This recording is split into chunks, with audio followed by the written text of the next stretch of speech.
हमें धन की लालसा बहुत है और मैं अपने लिए धन की लालसा किसके नहीं, आप सबसे पूछ लो किसके नहीं। आपके नहीं, सबके है। नहीं गुरुजी, हमारे लिए नहीं है, हमारे परिवार के लिए, पिता के लिए। हाँ तो ठीक, ऐसे सबके लिए है।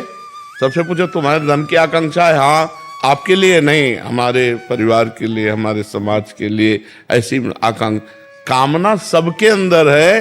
देखो बच्चा, स्त्री भोग या पुरुष भोग, भोजन, वस्त्र, मकान, रुपया, पद, प्रतिष्ठा, यही माया के वो केंद्र हैं जिनमें सब फंसे हुए हैं। समझ रहे ना? इसके अलावा हमें बताओ, भगवान, प्रेम, ज्ञान, ब्रह्मबोध, ये तो कोई बिरला, सबके अंदर होती है धन की कामना। तो हमको इस कामना की पूर्ति धर्म से करनी चाहिए। हमारे यहाँ 4 पुरुषार्थ हैं, धर्म, अर्थ, काम, मोक्ष। देखो बहुत प्रवीणता पूर्वक ब्रह्म ऋषियों ने रखा है। धर्म पहले रखा है और फिर अर्थ और फिर कामना और फिर मोक्ष। मतलब धर्म और मोक्ष के बीच में कामना और अर्थ को रखा गया है कि अगर हम धर्म पूर्वक धन कमाएं, धर्म, अर्थ और कामनाओं की पूर्ति करें धर्म पूर्वक कमाए हुए धन से, तो हमारे को मोक्ष मिलेगा। और अगर अधर्म से हमने धन कमाया, अपनी कामनाओं की पूर्ति की, तो नरक। तो हम धर्म पूर्वक धन कमाएं, हम भगवान से जुड़कर धन कमाएं, हम पाप कर्म करके, घूसखोरी से, चोरी करके, किसी से छीन झपट के हम करोड़पति बनना ना चाहें, शॉर्टकट से धनी बनने की कोशिश ना करें। हम धर्म पूर्वक धन कमाएं और धर्म पूर्वक कमाए हुए धन से हम कामना करें, अपनी कामनाओं की पूर्ति करें, तो हमें भगवान की कृपा मिलेगी, हमें मोक्ष की प्राप्ति होगी। समझ पा रहे हैं आप? अखिलेश मिश्रा जी, महाराज जी, जीवन में सही गलत की पहचान क्या है? निर्णय कैसे लूं जिससे घर समाज की इच्छाओं का भी विरोध ना हो और मुझे भी सुख मिले? शास्त्र, धर्म, संत जन, इनके द्वारा हम ये जांच करते हैं कि हमारे मन में या हमारे परिवार में जो वासना उत्पन्न हुई है, इच्छा उत्पन्न हुई, कामना उत्पन्न हुई, वो सही है या गलत। केवल मन की बात से हम सही गलत निर्णय नहीं लेते। हम शास्त्र, अस्मात् शास्त्रम प्रमाणम ते कार्या अकार्यो व्यवस्थितो, कार्य और अकार्य की व्यवस्था शास्त्र के अनुसार, धर्म के अनुसार, या संत की वाणी के अनुसार, या आत्म अनुभव के अनुसार। अब जो अपनी आत्मा बोलती है उसको तो हम सुन नहीं पाते, और जो मन बोलता है वही हम बात सुन पाते हैं और उसी के अनुसार करते हैं। तो हमें शास्त्र और संत दो की बात से धर्म का पता चलता है। हमें सत्संग सुनना चाहिए, शास्त्रों का स्वाध्याय करना चाहिए, उसके अनुसार अपने आचरण करने चाहिए, अपने परिवार की इच्छाओं की पूर्ति करनी चाहिए, मनमानी नहीं। मनमानी तो फिर भ्रष्ट हो जाता है, नष्ट हो जाता है। जी। पंडित योगेश शुक्ला जी, राधे राधे महाराज जी। महाराज जी, पिछले 3 वर्षों से आपको सुन रहा हूँ, जीवन में बहुत परिवर्तन आया है। महाराज जी, हमारा प्रश्न एक था कि किसी भी पूजन या अनुष्ठान में संकल्प मंत्र पढ़ना होता है। यदि जैसे कि सत्यनारायण कथा सुना रहे हैं तो क्या संकल्प मंत्र पढ़ना जरूरी है? अगर संकल्प मंत्र ना पढ़ा जाए तो पूजन का लाभ मिलेगा या नहीं? संकल्प में अमुक गोत्र, अमुक नाम, अमुक ये सब करते हैं, तो उसके आखिरी बात पर ध्यान दो, कृष्णार्पणमस्तु। संकल्प में कृष्णार्पणमस्तु, मैं जो कर रहा हूं हे भगवान आपको समर्पित है।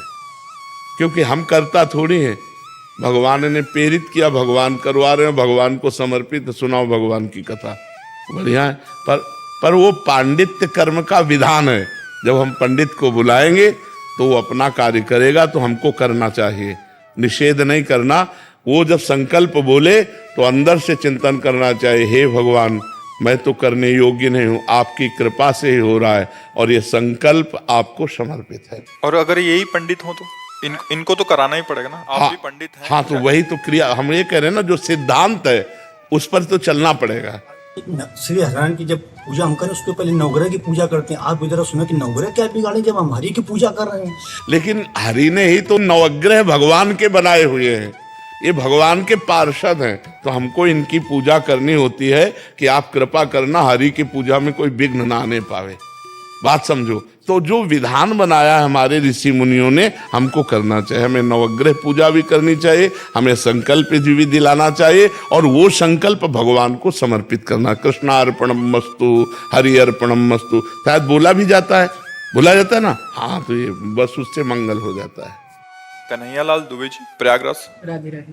राधे राधे महाराज जी। महाराज जी, ब्रह्म वैवर्त पुराण के प्रकृति खंड के 65वें अध्याय के 39वें श्लोक में व्यास जी कहते हैं कि माँ भुक्तम श्रियते कर्म कल्प कोटि शतेरपि अवश्य में भोक्तव्यम कृतम कर्म शुभाशुभम। कर्मों का फल बिना भोगे क्षीण नहीं होता, चाहे करोड़ों कल्प बीत जाए। कर्मों का फल तो अवश्य ही भोगना पड़ता है, चाहे वो शुभ कर्म ही क्यों या अशुभ कर्म ही क्यों। हाँ, एक मुकदमा चले और वकीलों की वकालत से और जज के निर्णय से उसको फांसी दे दी जाए, पक्का सिद्धांत कानून के अंतर्गत उसे फांसी मिलेगी। लेकिन एक पॉइंट है, राष्ट्रपति उसे माफ कर सकता है, नहीं माफ कर सकता। तो अवश्य में वो भोक्तव्यम कृतम कर्म शुभाशुभम, चाहे करोड़ों जन्म करोड़ों वर्ष व्यतीत हो जाए, भोगना पड़ेगा। लेकिन राष्ट्रपति अगर माफ कर दे, भगवान माफ कर दे, तो इसी जन्म में सब माफ हो जाएंगे। सर्वधर्मान परित्यज्य मामेकम शरणम ब्रज अहम त्वाम सर्व पापेभ्यो मोक्षयिष्यामि मा शुचा। भगवान कह रहे, राष्ट्रपति कह रहे, सब व्यवहार को छोड़कर मेरी शरण में आ जाओ। जो व्यवहारिक धर्म है इनको छोड़कर मेरी शरण में आ जाओ, केवल मेरी शरण में हो जाओ, मैं तुम्हारे सारे पाप माफ कर दूंगा। कोई संशय? भगवान के वचन में कोई संशय? तो बस भगवान की शरण में हो जाओ, भगवान सारे पापों को नष्ट कर देंगे। अगर सारे पाप नष्ट ना होते तो भगवत प्राप्ति ना होती। भगवत प्राप्ति तभी होती है जब अंतःकरण निर्मल हो जाता है। अंतःकरण निर्मल तभी होता है जब पुरुष निष्पाप हो जाता है। तो निष्पाप तभी होगा जब भगवान की शरण में हो जाए, भगवान का नाम जप करे, भगवान का नाम कीर्तन। नाम से भागवत का आखिरी श्लोक, नाम संकीर्तनम यस्य सर्व पाप प्रणाशनम प्रणामो दुख शमनम तम नमामि हरिम परम। जिन हरि का नाम संकीर्तन सारे पापों को मिटा देता है। ऐसे सिद्धांत में आपको भोगना पड़ेगा, लेकिन भगवान की शरण में आने पर, भगवान का नाम जप करने पर, भगवान का नाम कीर्तन करने पर सारे पाप नष्ट हो जाते हैं। समझ में आई बात आपके? किशोर भावसार जी, इंदौर से। राधे राधे। राधे राधे महाराज जी। गुरुदेव, कई वर्षों से नित्य श्रीमद् भगवत गीता जी का पाठ करता हूँ। उसमें भगवान ने इंद्रियों पर मन एवं मन से परे बुद्धि को बताया है, और भक्ति भाव मन का विषय है। तो भगवान ने बुद्धि को सर्वश्रेष्ठ क्यों कहा है महाराज जी? बुद्धि निर्णायक है। जैसे शरीर एक रथ है, किसका प्रश्न है? शरीर एक रथ है,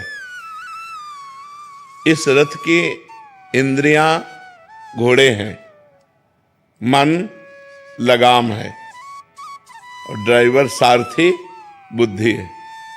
पूरे रथ में दारोमदार सारथी के हाथ में है ना। अगर वो जरा सा प्रमाद में हो जाए तो बलवान घोड़े खंडक में डाल देंगे। तो बुद्धि यदि हमारी प्रमादी है तो मन और इंद्रियां, मतलब बुद्धि जहां प्रमाद में हुई सारथी, तो घोड़े की लगाम ढीली हुई, मन ढीला हुआ, तो वो इंद्रिय रूपी घोड़े विषय रूपी खंडक में गिरा देंगे। इसीलिए सर्वोपरि बुद्धि है, और बुद्धि को भी जो प्रकाशित करता है वो परमात्मा है। बुद्धि को जहां से प्रकाश मिलता है, बल मिलता है, वो आत्मा है, जो ज्ञानमयी बुद्धि होकर परमात्मा प्राप्ति करती है। बुद्धि तो सबके है, लेकिन ज्ञान नहीं है, विवेक नहीं है। तो अज्ञान की धरा में बुद्धि का प्रयोग करते हुए लोग दुर्गति को प्राप्त हो रहे हैं। तो इंद्रिय विषय से बलवान इंद्रियां, इंद्रियों से बलवान मन, और मन से बलवान बुद्धि, और बुद्धि को भी जो शासन में कर सके वो आत्मा। वही आत्मज्ञान जब प्राप्त हो जाता है तो वो ज्ञानी पुरुष परमात्मा सुख का अनुभव करके निष्काम हो जाता है। विनिवृत्त कामा, सारी कामनाएं शांत हो जाती हैं। तो अंतःकरण चतुष्टय में मन बुद्धि चित्त अहंकार में श्रेष्ठ बुद्धि है, क्योंकि बुद्धि निश्चय करती है, बुद्धि निर्णायक है, बुद्धि न्यायाधीश है। वो जैसा निर्णय कर देगी, नीचे के सब वैसे कर बैठेंगे। तो लोग बुद्धि को ही कहते हैं, क्योंकि न्यायाधीश बुद्धि है। कोई भी कार्य करने के पहले मन पेश करा रहा है, मन पेश किया, ये रसगुल्ला बहुत अच्छा है, मीठा, खा लिया जाए।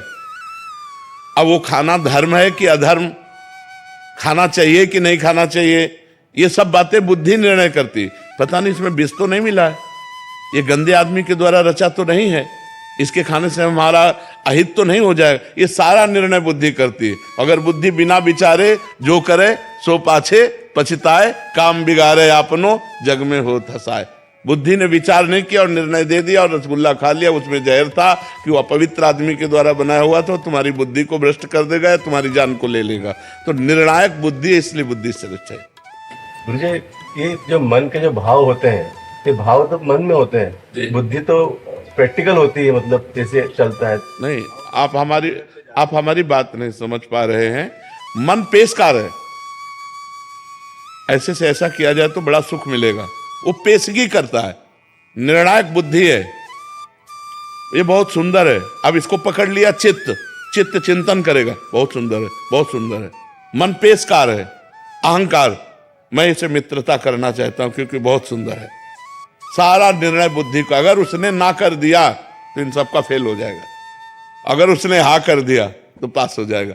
ऐसे ही हर विषय का है, भक्ति के भी विषय में है, मन पेशकार करता है। ऐसा नहीं कि मन केवल गंदा ही है, मन अच्छा भी है। अच्छा ना होता तो आपको यहां क्यों लाता, वही लाया है आपको, वही आपको तीर्थों में ले जाता है, वही आप कुछ ना कुछ तो भजन करते हो, तभी तो यहां आए हो। तो मन अच्छा भी है और बुरा भी है, उसके दो पार्ट।